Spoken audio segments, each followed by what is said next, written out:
Speaking of polls, can we get to this here today, in and around old mate Airbus Albo?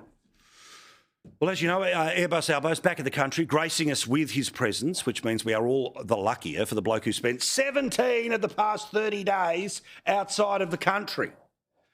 Wow. And what about the tickets this bloke's got on himself, where the Prime Minister's now saying that he contributed to the Gaza peace deal? Why?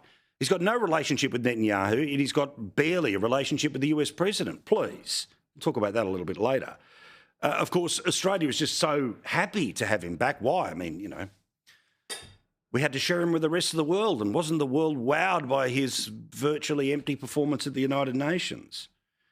Well, again, not great news for the Prime Minister, and this happens for every Prime Minister who starts to fiddle and fart around outside of their actual responsibility. The number of people who think the country's headed in the wrong direction, up, way up. In fact, guess what? Basically where it was kind of at the start of the year, half of the country believing we are in the wrong place. Why? Because they were fooled. There is a bit of buyer's remorse inside these polls. It doesn't automatically go to the Liberal Party, but it's certainly coming off Labor. This is interesting. This is important. This is what we already know. Also, in terms of the number of people and how they feel about the future, are you very optimistic, quite optimistic? That's the blue. Are you pessimistic or quite pessimistic? Well, pretty obviously there, we're dealing with a damn big number, 34% to 20%. Oh, but that's okay. The Prime Minister was able to bring his own beers to his mate from the Labor Party in the United Kingdom, right? Well, Australians not all that impressed. Why? Because our life here is not going well. And the group that knows it best are the people who've lived here the longest. Have a look at this breakdown here of optimistic versus pessimistic.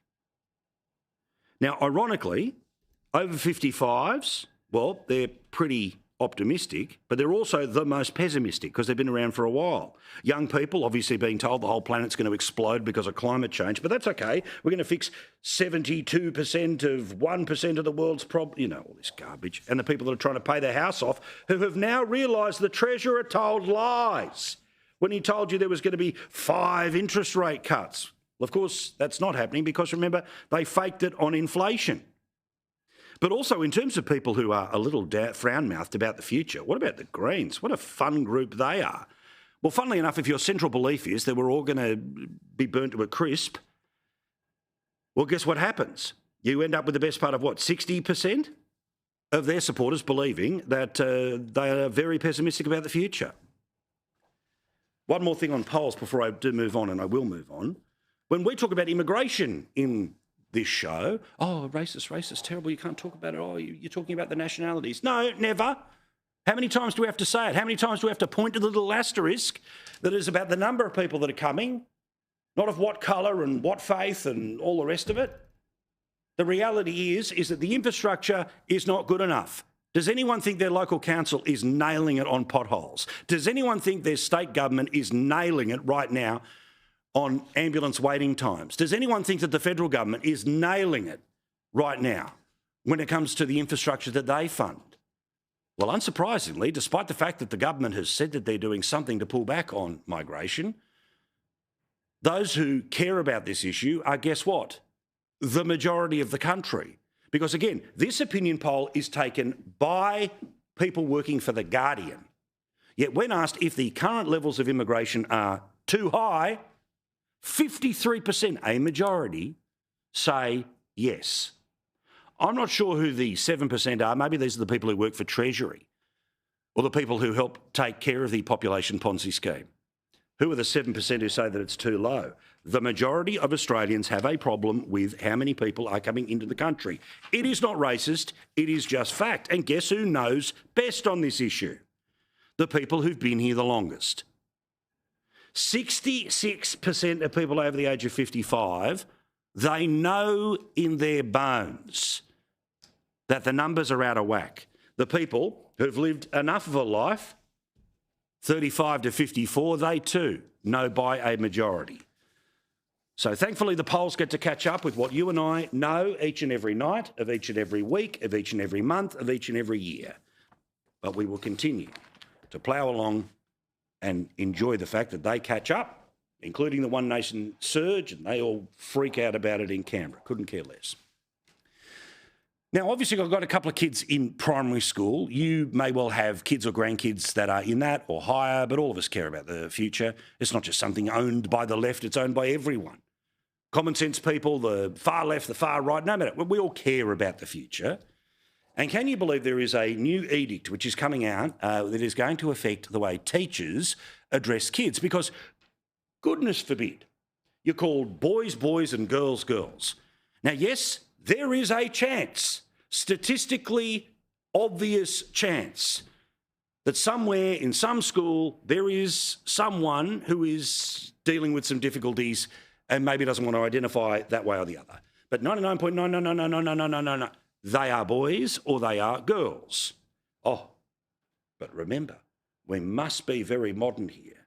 Well done to the Daily Telegraph. Darcy Fitzgerald getting their hands on this. Forget boys and girls. Teachers are told to watch their gendered language in a push that some call inclusive, others indoctrination. I'm pretty sure I know what you think here. Cherubs, friends, funsters are some examples of the non-gendered language creeping into Australian classrooms. But collective terms like boys and girls, and even seemingly the non-productive guys, are apparently out the door in the push for teachers to use more gender-inclusive language when addressing their classes. How many years in a row do I tell you the same story? NAPLAN, down.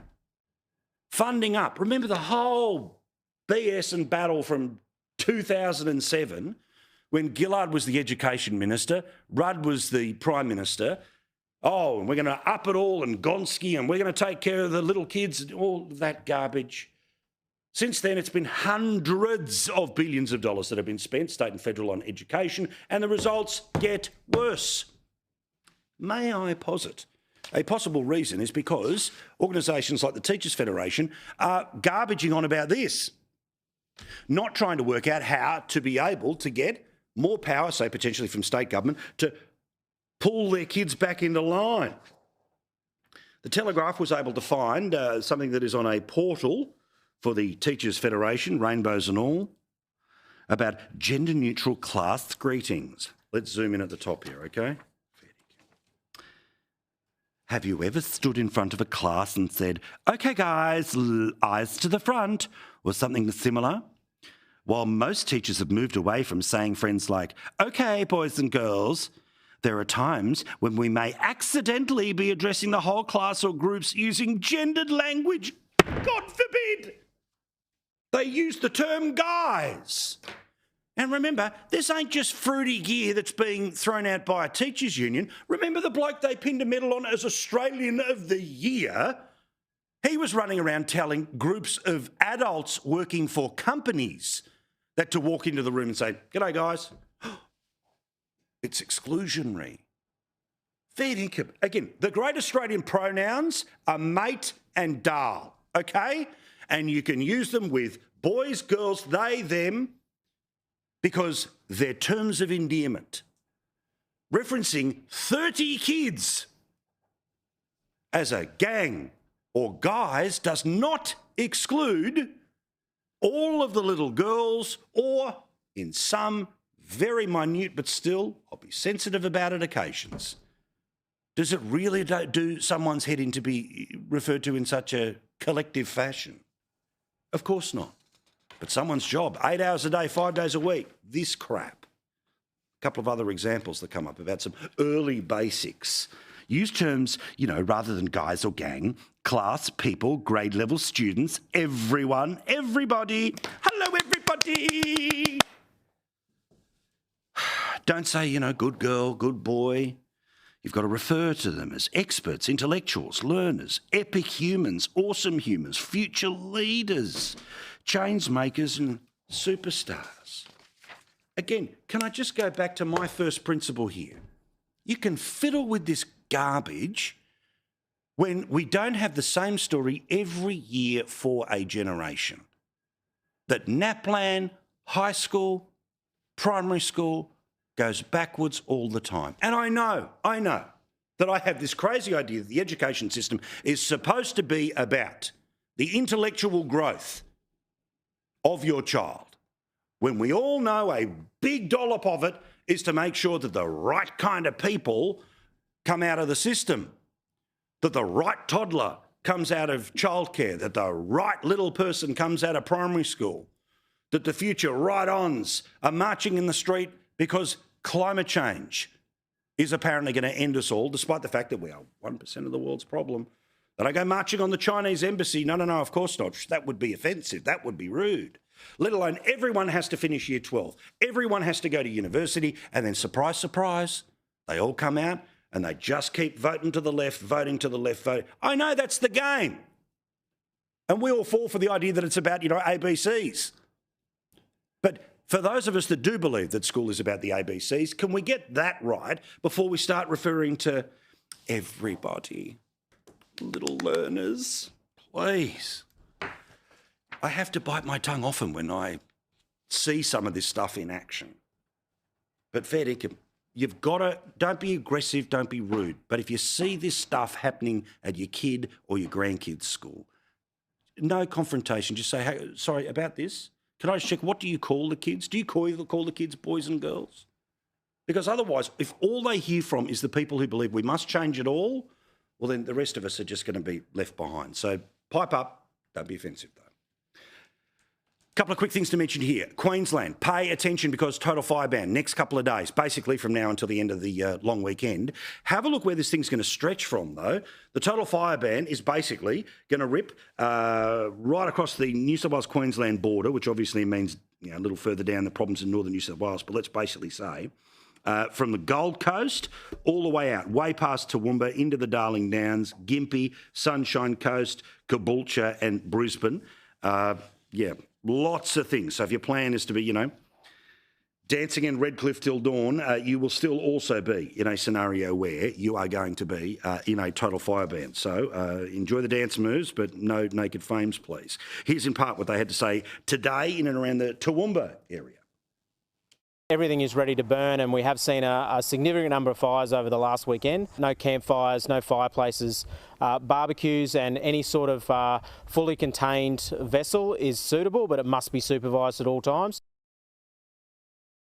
All right, and as you were working hard, and now it's Wednesday night, you can start working for yourself. Keep a little bit of the money. Remember, Monday, Tuesday, and a bit into today, depending on how much you earn, you're just paying tax to pay for some of these people, of course, who represent us in the federal parliament, and the staffers that are there to make them look like heroes on social media, like the Green.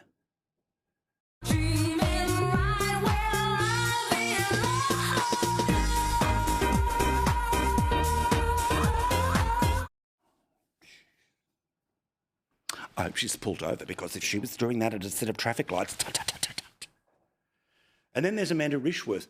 This person is a cabinet minister. This is Red Flag, Green Flag with Amanda. Make it really care related. Medicare edition. Sprained my ankle playing sport. Green flag. Who are they talking to?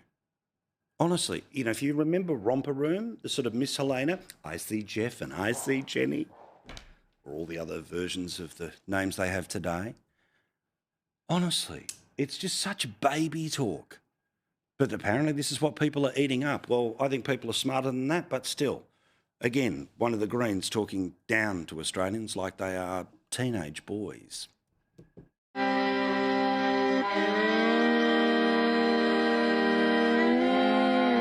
As if Ford is life. We're back Thursday, the 2nd of October. Go away, please.